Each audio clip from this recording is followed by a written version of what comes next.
nationally syndicated radio host Dana Lash, and South Carolina Congresswoman Nancy Mace. Nancy, you've gone through this. How much money is wasted of the $1.9 trillion, or better yet, how much of the $1.9 trillion actually is for emergency relief? Well, actually, more than 90% of the, quote, COVID-19 relief package is being spent on, none of it's being spent on COVID relief. You got about 9% being spent on COVID-19 relief. And I can't think of a worse idea right now than President Biden raising taxes on the American people in the middle of a pandemic. And that's what he's doing right now. You just said it a minute ago, that open borders and closed schools, open borders, hundreds of thousands of migrants waiting at the border because they have 100 days to get here, per President Biden's words. And yet he's going to raise taxes on the American people. Corporations and businesses are going to, somebody's got to pay that bill. We've already seen the pain at the pump, 45 cents more per gallon when you go to fill your gas tank right now. This is enormous, and this is the wrong plan of attack going forward in the future. We can't come out of this pandemic by raising taxes on corporations. They say this is going to be the largest number of people crossing our border illegally in 20 years. Who's going to pay for their housing? Who's going to pay for their education? Who's going to pay for their health care? Who's going to pay for basic fundamental needs of everybody? Well, we all are. Every single American. That was for Dana. Dana, yeah.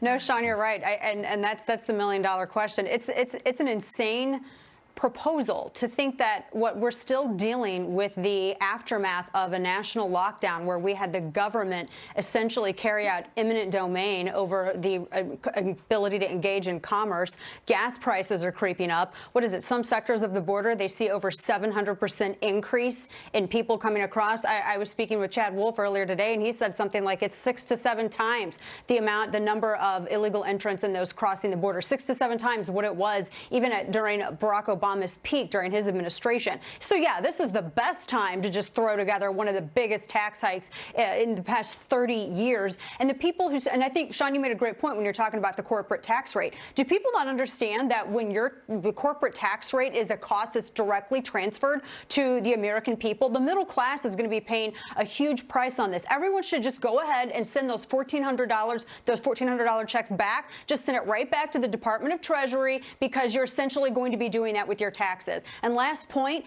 at a time when government did not render us services due under the taxation is theft scheme that we're forced to live under, I think that everyone should be given a year-long tax holiday instead of this. Exit question, same question, both of you. Quick answers. Will this result, these radical policies, Nancy, in a massive public outcry and impact 2022? I absolutely think it does. And we're talking about, when you talk about all of the stimulus money that's being spent right now, $42,000 per taxpayer in this country is footing this bill. I haven't seen $42,000. None of us have. And at the end of the day, we're going to have a lot to talk about, not just 2 years from now, but 4 years from now. We're going to win back the House and the majority in 2 years because of these far-left policies. Dana, impacts the election, real quick. I think it will. People vote their wallets, Sean. They always do. Yeah, great point. Right on the money. All right. Thank you both.